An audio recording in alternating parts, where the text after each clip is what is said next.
Oh no, मैं आज फिर से लेट हो गई। अगर आज मैं स्कूल लेट पहुंची ना, सच में वह प्रोफेसर मेरा खून ही पी जाएगा। नहीं मम्मी, आकर खाना खा लूँगी, लेकिन मैं आज केमिस्ट्री का लेक्चर लेने समय पर नहीं पहुंची तो वह प्रोफेसर मेरी जान ही ले लेगा। ड्राइवर कम फास्ट, जल्दी से गाड़ी लेकर आओ। और हाँ लिशन, मेरी फेवरेट ब्लैक कलर की गाड़ी ही लेकर आना। कुछ देर बाद रिया गाड़ी में बैठकर कॉलेज के लिए निकल गई और अपने आप से ही कहने लगी, या पापा भी ना पता नहीं कैसे कैसे लोगों का मेरे लिए रिश्ता लेकर आते रहते हैं। क्या उन्हें मेरा स्टैंडर्ड नहीं दिखता? एक दिन के भी खर्चे नहीं झेल पाएगा वह डफर मेरे। मैं रिया सिंह मेहरा उस डफर से शादी करूंगी। इससे अच्छा होगा कि मैं मर जाऊं। थोड़ी ही देर बाद ड्राइवर ने कहा, मैम कॉलेज आ गया। रिया अपने ख्यालों से बाहर आई और ड्राइवर से कहा, टाइम पर लेने आ जाना मुझे, अगर नहीं आए तो तुम्हें शूट कर दूंगी। रिया मेहरा निर्मल सिंह मेहरा की बेटी एक हाई स्टैंडर्ड से बिलोंग करने वाली लड़की थी। वे बेहद ही खूबसूरत और लड़कों का दिल तोड़ने में माहिर थी। रिया के सुबह उठते ही उसको आसपास से 10 से 12 नौकर घेर लेते। कोई उसके लिए चप्पल लाता, कोई उसका ब्रेकफास्ट, कोई उसकी ड्रेस सेलेक्ट करता, कोई उसका समय से पहले गीजर ऑन कर कर आता। कहने का तात्पर्य इतना है कि रिया मेहरा की लाइफ किसी सेलिब्रिटी से कम नहीं थी। उसके पिता उसके मुंह से निकलते ही उसकी विश पूरी कर दिया करते थे और वह उनकी एकलौती बेटी थी, इसलिए वह उससे बहुत ही ज़्यादा प्यार करते थे। लेकिन कॉलेज तो सबके लिए एक बराबर ही था। यही एक लाइफ ऐसी थी जहाँ ना कोई अमीर था ना कोई गरीब था। जैसे ही रिया कॉलेज के हॉल में से भागती हुई क्लास अटेंड करने जा रही थी, तभी उसकी टक्कर शिवम से हुई। शिवम भी एक बहुत ही ज़्यादा रिच फैमिली से बिलोंग करता था, लेकिन उसे अपने रिच होने पर बिल्कुल भी घमंड नहीं था। वह बहुत ही ज़्यादा हैंडसम चार्मिंग लड़का था। उसकी नीली आंखें और कड़क बॉडी को देखकर हर लड़की फिदा थी। एक बार कॉलेज में हुई कबड्डी प्रतियोगिता में शिवम ने अपनी शर्ट उतारी। लड़कियां उसकी बॉडी और सिक्स पैक देखकर ही बेहोश हो गई। वह बहुत ज़्यादा ही हैंडसम था। रिया भी उनमें से एक लड़की थी जो शिवम पर लाइन मारने का भी एक मौका मिस नहीं होने देती थी, बेशक उसकी केमिस्ट्री का लेक्चर ही क्यों ना छूट जाए।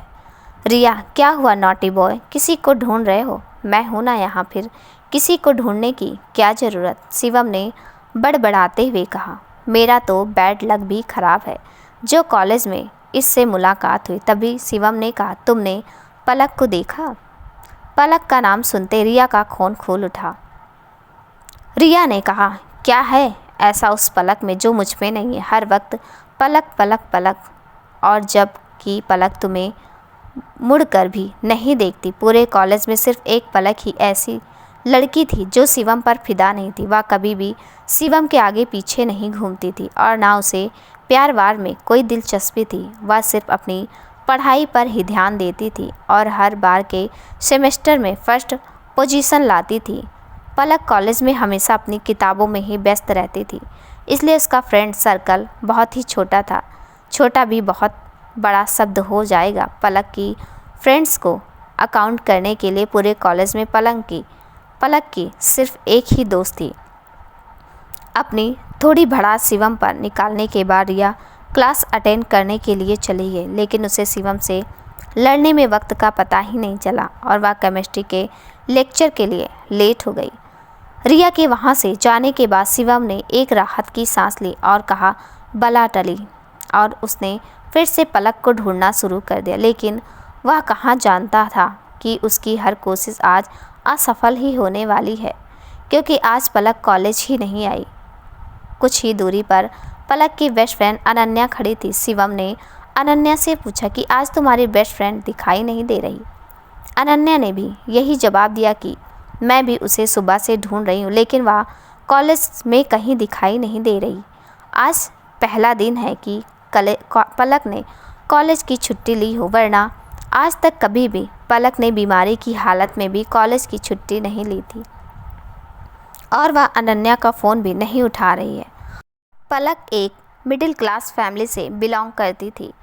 कहने को तो हम मिडिल क्लास में भी नहीं कह सकते, क्योंकि कभी कभी पलक और पलक के परिवार को शाम के समय भूखा ही सोना पड़ता था।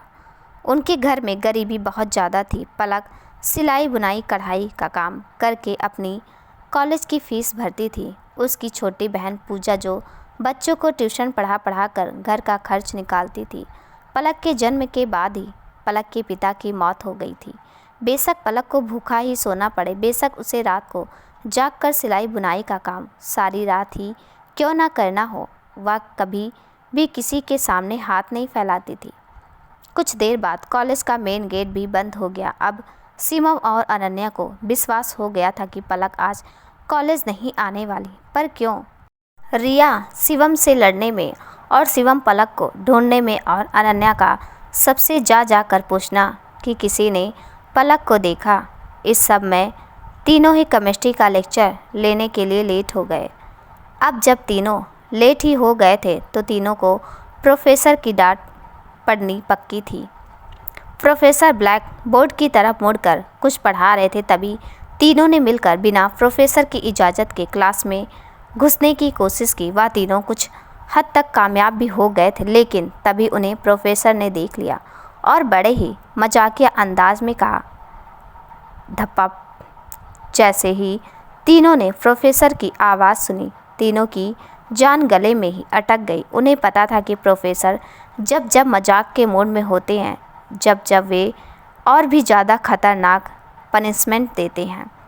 प्रोफेसर ने पूछा कि तुम तीनों आज क्लास अटेंड करने में लेट कैसे हुए? तभी रिया ने कहा, एक्चुअली सर मैं मेकअप कर रही थी और मेकअप करते वक्त मेरी लिपस्टिक ख़त्म हो गई और ड्राइवर को लिपस्टिक लाने में आधा घंटा लग गया, इसलिए मैं क्लास अटेंड करने के लिए लेट हो गई। प्रोफेसर ने कहा, तुम्हारे लिए क्लास अटेंड करने से ज़्यादा ज़रूरी लिपस्टिक थी। तभी रिया ने कहा, of course sir, class attend हो या ना हो, जब तक मैं 10-20 लड़कों को बेहोश ना कर लूँ तब तक मुझे चैन कहाँ आता है। प्रोफेसर को रिया की इस बात पर इतना गुस्सा आया कि उसने बिना अनन्या और शिवम की बातें सुने तीनों को क्लास से बाहर निकाल दिया और मेन गेट के नोटिस बोर्ड पर 1000 बार सॉरी लिखने की पनिशमेंट दी। इस पनिशमेंट को सुनते ही रिया तो जैसे बौखला ही गई। प्रोफेसर ने कहा, जितना टाइम लिपस्टिक लगाने में लगाती हो, ज़रा उससे थोड़ा सा टाइम सॉरी लिखने में लगा लो। प्रोफेसर की इस बात पर सारी क्लास ज़ोर ज़ोर से हंसने लगी। शिवम ने क्लास से बाहर निकलते रिया से कहा, क्या ज़रूरत थी प्रोफेसर से झूठ बोलने की? कुछ और बहाना भी तो बना सकती थी। रिया ने कहा, ज़्यादा मत बोलो, उस वक्त जो मेरे समझ में आया मैंने कह दिया। शुक्र मनाओ या नहीं कहा कि तुम उस गंवार के पीछे घूम रहे थे। शिवम ने कहा, this is none of your business, please mind your on work. जब तीनों ने गलती की थी तो तीनों को सज़ा भी भुगतनी पड़ी। नोटिस बोर्ड के पास जाते ही रिया बोली, एक्सक्यूज़ मी, मैंने कल ही मेडिक्योर और पेडिक्योर कराया है। मैं तो इस मार्कर को हाथ भी नहीं लगाऊंगी, वरना मेरे नाखून खराब हो जाएंगे। इसकी इसी बात पर अनन्या भड़क गई और बोली, तुम्हारे पापा की सरकार है ना, तो फ़ोन करके बुला लो अपने उन्हीं नौकरों को, वही पूरी कर जाएंगे तुम्हारी पनिशमेंट। तभी रिया गुस्से से बोली, ओहो जस्ट शट अप, ओके। तभी शिवम ने कहा, अगर लड़ने से फुर्सत मिल गई हो तो पनिशमेंट पूरी करें। जैसे तैसे तीनों ने मिलकर पनिशमेंट पूरी की। पनिशमेंट पूरी होते ही रिया अपने घर चली गई। उसी शाम 7:30 बजे, निकालो सबको घर से बाहर निकालो, एक भी सामान नहीं बचना चाहिए, सबको बाहर फेंक दो। किसी के बाप की सरकार नहीं है कि पैसे भी ना दो और घर में रहो। कोई भी सामने आए, इंसान हो या सामान, सबको बाहर फेंक दो। पलक के पिता को शराब पीने की और जुआ खेलने की इतनी बुरी लत थी ना, उन्होंने एक बार जुए में अपना घर ही गिरवी रख दिया। पलक के पिता तो चल बसे थे, लेकिन पीछे छोड़ गए थे कर्ज का बोझ, जो अब पलक और उसकी बूढ़ी माँ उठा रहे थे। पलक की माँ ने आज की तारीख इन हैवानों को कर्जा चुकाने के लिए दी थी, लेकिन वह कर्ज नहीं चुका पाए। उसी के लिए आज वह सारे गुंडे पलक का मकान खाली कराना चाहते थे। आज तो पलक भी बिल्कुल बेसहारा थी, वह कुछ नहीं कर पा रही थी। उसने और उसकी माँ ने उन गुंडों के बहुत हाथ पैर जोड़े, लेकिन उसका कोई फ़ायदा नहीं हुआ। उन्होंने बार बार बहुत मिन्नतें की, उनके पैर जोड़े। उसके बाद उन गुंडों ने एक दिन की और मोहलत कर्जा चुकाने को दी, लेकिन एक दिन में इंसान क्या ही कर सकता था।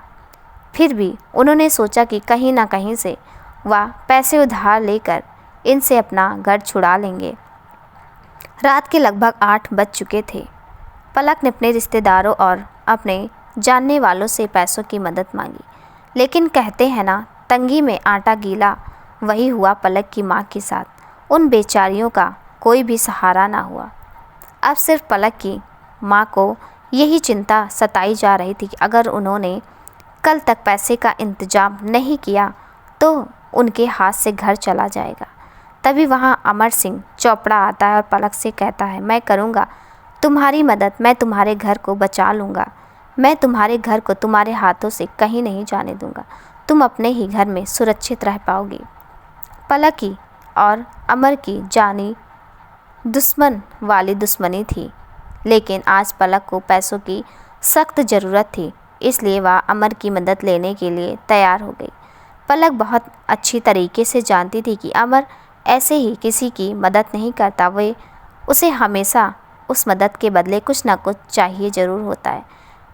फिर भी पलक ने टेढ़े अंदाज में कहा, तुम्हारा बहुत बहुत धन्यवाद अमर, मैं तुम्हारे पैसे जल्द ही चुका दूंगी। पलक की यह बात सुनते ही अमर ने कहा, अरे यार, तुम चिंता क्यों कर रही हो, तुम्हें यह पैसे चुकाने की कोई ज़रूरत नहीं है। पलक मन ही मन सोचने लगी कि अब हुआ इसका गंदा खेल शुरू। फिर भी पलक ने अनजान बनते हुए कहा, नहीं नहीं अमर, मैं तुम्हारे पैसे जल्द से जल्द चुका दूंगी। तभी अमर ने कहा, मुझे पैसे नहीं चाहिए, पैसों के बदले मुझे एक कॉन्ट्रैक्ट पर साइन चाहिए। पलक ने कहा, कॉन्ट्रैक्ट? कैसा कॉन्ट्रैक्ट? तभी अमर ने एक 25 पन्नों का कॉन्ट्रैक्ट पलक के हाथों में थमा दिया। पलक ने कहा, व्हाट इज़ दिस नॉनसेंस? यह क्या है? अमर शैतानी मुस्कान अपने मुंह पर लाते हुए बोला, खुद पढ़ लो। उस कॉन्ट्रैक्ट को पढ़ते ही पलक चौंक गई और बोली, तुम्हारा दिमाग खराब हो गया है क्या? क्या इस दिमाग में सच में भूसा भरा है? तुम पागल तो नहीं हो गए? तुम्हारा दिमाग चल गया है? समझते क्या हो तुम अपने आप को? तुम पैसे वाले हो तो कुछ भी करोगे, कुछ भी करोगे। मैं बिल्कुल भी ऐसा कॉन्ट्रैक्ट पर साइन नहीं करूँगी और ना ही मुझे इस कॉन्ट्रैक्ट की शर्तें मंजूर है। What is this? कॉन्ट्रैक्ट की शर्तें बताने से पहले मैं तुम लोगों को बताता हूँ कि अमर कौन है। पापा, राखी मैच में भारत राजा अमर एक बिजनेस टाइकून राजा सक्सेना का बेटा है। अमर और शिवम आपस में एक दूसरे को बिल्कुल भी पसंद नहीं करते थे। शिवम इसलिए राज को पसंद नहीं करता था क्योंकि पलक को राज पसंद नहीं था। राज हमेशा ही पलक के आसपास मंडराता रहता था, जैसे फूल के आसपास भंवरा मंडराता रहता है। वे हमेशा ही पलक को टच करने की कोशिश करता था और वह हमेशा पलक को गंदी नज़रों से देखा करता था। लेकिन आज पलक उसकी मदद के लिए इसलिए ही तैयार हुई थी क्योंकि उसे पैसों की सख्त ज़रूरत थी, लेकिन इस कॉन्ट्रैक्ट की नहीं। तभी अमर ने कहा, बेबी, मैं तुम्हें कल तक का वक्त देता हूँ। अगर तुम्हें मेरी शर्तें मंजूर है तो इस कॉन्ट्रैक्ट पर साइन कर देना और या रहे 5 लाख रुपए। इतना कहने के बाद अमर वहाँ से चला गया। अमर के जाते ही पलक ने उसके पैसों और कॉन्ट्रैक्ट एक साइड रखकर पैसों का इंतजाम में फिर से जुट गई। और एक बात और, अमर की शादी पहले से ही हो चुकी थी और अमर पलक के मैथ प्रोफेसर थे।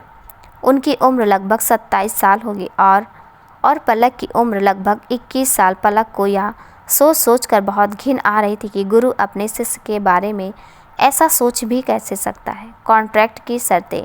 कॉन्ट्रैक्ट में लिखा था कि पलक को 5 लाख रुपए के बदले पूरे 1 साल अमर के घर रहना होगा और उसे अमर के बच्चे पैदा करने होंगे क्योंकि अमर की बीवी का एक्सीडेंट हो गया था और एक्सीडेंट के दौरान उसकी बीवी का पेट पर बहुत गहरी चोट आई थी, इसलिए वह मां नहीं बन सकती थी।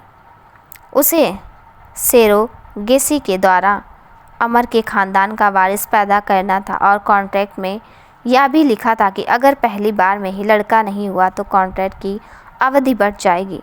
पलक ने इन सारी शर्तों को मानने से साफ साफ मना कर दिया था। अगर पलक इन शर्तों को मान लेती तो उसकी ज़िंदगी ही बर्बाद हो जाती। अनन्या के पास शिवम का फ़ोन आया और उसने कहा कि तुम पलक का फ़ोन करके पूछो ना कि आज वह कॉलेज आएगी या नहीं। कल रात पलक का फ़ोन अनन्या के पास भी आया था। पलक ने पैसों की मदद अनन्या से भी मांगी थी, लेकिन अनन्या एक मिडिल क्लास फैमिली से बिलोंग करती थी, तो वह इतने सारे पैसे कहाँ से लाती। इतने में ही शिवम ने कहा, कहाँ खो गई मिस अनन्या, मैंने अभी अभी तुमसे कुछ कहा था, प्लीज़ करो ना पलक के पास फ़ोन या फिर उसका नंबर मुझे दो। अनन्या ने बिना कुछ कहे ही फ़ोन काट दिया। उसे समझ में नहीं आ रहा था कि वह शिवम से कहे तो क्या कहे। शिवम गुस्से में, what is this nonsense, she is stupid girl. उसने फ़ोन काट दिया मेरा, वह ऐसा कैसे कर सकती है। सुबह के लगभग 7:30 बज रहे थे, तभी पलक के घर के बाहर वह गुंडे फिर से आ गए। वह बोले, पलक जी, जैसा आपने कहा था, लाइए हमारे 5 लाख रुपए। तभी पलक की माँ घर से बाहर आई और बोली, हमें कुछ दिन की और मोहलत दे दीजिए स्टोरी, हम आपके पैसे ज़रूर चुका देंगे। लेकिन उन्होंने फिर से तोड़ फोड़ शुरू कर दी और कहाँ सरकारी समझ के रखा है क्या, इस घर को बाहर निकालो सबको, अब मैं किसी की नहीं सुनूंगा, समझी तो बुढ़िया। और इतना कहते ही उन लोगों में से एक ने पलक की माँ का हाथ पकड़ा और उससे धक्का दे दिया। पलक की माँ सीधा सड़क पर जाकर गिरी और तुरंत बेहोश हो गई। जैसे ही पलक ने देखा कि उसकी माँ सड़क पर बेहोश पड़ी है, वह तभी गुस्से में बाहर आई और बाहर आते ही सत्संग सिंह को जोर का तमाचा जड़ दिया और कहा, एक दिन की मोहलत दे के 9 घंटे बाद ही पैसे मांगने चले आए। उठ जा, मेरी माँ नरमी से पेश आ रही है, तुमने उसे धक्के देने की ज़रूरत भी कैसे की, आई किल यू। तभी उन गुंडों के सरदार ने कहा, दिल विल बाद में करते रहना, पहले हमारे पैसे दो। पलक ने कई बार मिन्नतें की, लेकिन वह लोग नहीं माने। उन्होंने साफ साफ कह दिया कि उन्हें पैसे चाहिए तो चाहिए। पलक करती भी क्या, अब उसे सिर्फ पैसे चुकाने का एक ही तरीका नज़र आ रहा था। अब उसे कल रात की अमर की सारी बातें याद आ रही थी। पलक बिना देरी किए 5 लाख का सूटकेस उठाकर ले आई। उनसे कहा, देती हूँ तुम्हारे पैसे, रुक जाओ। पलक ने सूटकेस के पैसे निकालने के से पहले कॉन्ट्रैक्ट निकाला और जैसे ही उस पर साइन करने वाली थी, तभी बड़ी जोर की आवाज़ आई, रुक जाओ पलक, ऐसा तुम नहीं कर सकती, वेट जस्ट मिनट। पलक कहने लगी, यह आवाज़ तो जानी पहचानी सी है। तभी पलक ने पीछे मुड़ कर देखा तो पीछे शिवम खड़ा था। शिवम ने पलक के हाथ से कॉन्ट्रैक्ट छीन कर फेंक दिया और अपने पास से 5 लाख रुपए उन गुंडों को देकर वहां से भगा दिया। उसने पलक की मां को उठाकर अंदर बेड पर लिटाया और पलक से कहने लगा, क्या मैं तुम्हारा कुछ नहीं लगता? क्या तुम्हें मुझ पर इतना सा भी भरोसा नहीं रहा पलक? क्या मैं तुम्हारी दोस्त के भी काबिल नहीं हूँ? तुमने एक बार मुझसे इस बारे में बात भी करनी ज़रूरी नहीं समझी? क्या मैं तुम्हारा दोस्त भी बनने के लायक नहीं हूँ? शिवम की इन सारी बातों को सुनकर पलक ज़ोर ज़ोर से रोने लगी और बोली, क्या कहती मैं तुमसे कि मुझ जैसी खुदगर लड़की के लिए तुम 5 लाख रुपए दे दो? किस मुँह से कहती, जो लड़की आज तक तुमसे ठीक से बोली भी नहीं, तुमसे नज़रें उठाकर बात भी नहीं की, इस हादसे में तुमने 5 लाख रुपए मांगती? शिवम ने कहा, तुम तो जानती हो ना कि मैं तुमसे हमेशा से दोस्त बनना चाहता हूँ, फिर भी तुमने। शिवम इतना कहते कहते चुप हो गया। उसने पलक की तरफ देखा जो अभी भी रोए जा रही थी। उसने सिर्फ पलक से इतना ही कहा, छोड़ो, जो अब हो गया उसे जाने दो और आगे से ध्यान रखना कि मैं भी तुम्हारे दोस्तों की लिस्ट में नंबर 1 पर आता हूँ। शिवम की बात सुनकर पलक को हंसी आ गई। शिवम ने कहा, अब मैं चलता हूँ और तुम भी तैयार होकर आज कॉलेज ज़रूर आना। पलक ने कहा, ठीक है। कहानी पलक के नज़रिए से। पलक ने तो आज सोच ही लिया था कि अगर पैसों का इंतज़ाम नहीं हुआ तो वह अमर की शर्तें मानकर उसके बच्चे पैदा करने के लिए तैयार हो जाएगी और उस कॉन्ट्रैक्ट पर साइन कर के हमेशा हमेशा के लिए अपने आप को अमर के हवाले कर देगी। लेकिन कहते हैं ना, भगवान के घर देर है अंधेर नहीं। अब बस पलक के मन में ये एक सवाल था कि अमर के कॉन्ट्रैक्ट के बारे में शिवम को कैसे पता चला।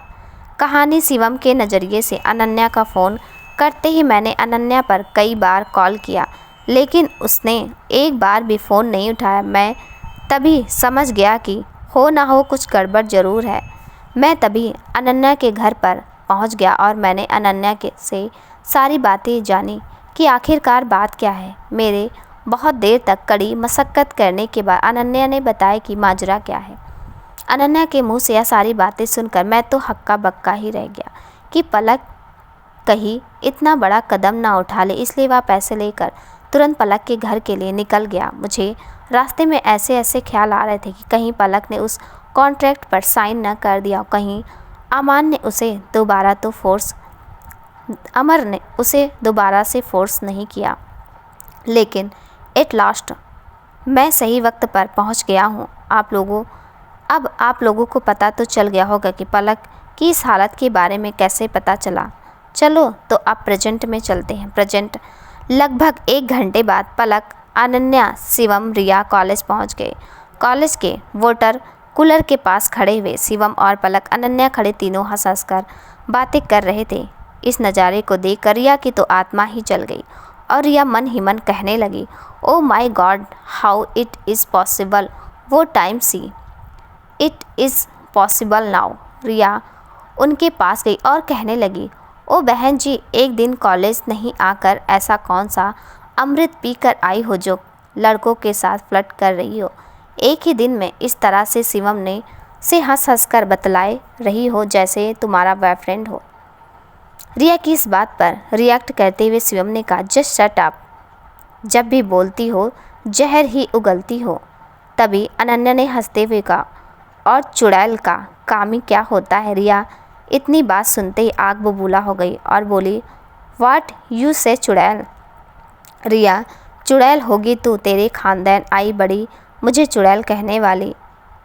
तू एक नंबर की सड़ेली समझती क्या तू अपने आप को, ज़्यादा खूबसूरत है, एक नंबर की घटिया वाहियात लड़की है तू।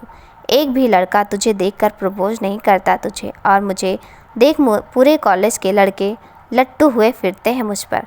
हाँ, वह बात अलग है कि शिवम फूटी आँख भी मुझे नहीं देखता। अनन्या, ओह बाप रे, आई कांट बिलीव तुम भी ऐसे लैंग्वेज यूज करती हो। मिस रिया मेहरा या अमीर बाप की बिगड़ी हुई औलाद है, पीछे से शिवम ने कहा। शिवम की हाँ में हाँ मिलाते हुए अनन्या बोली, रिया की बातें सुनकर मुझे तो ऐसा लग रहा है कि जैसे मोहल्ले की आंटी पानी भरने के लिए लड़ रही हो। अनन्या की इस बात पर शिवम और पलक भी जोर जोर से हंसने लगे।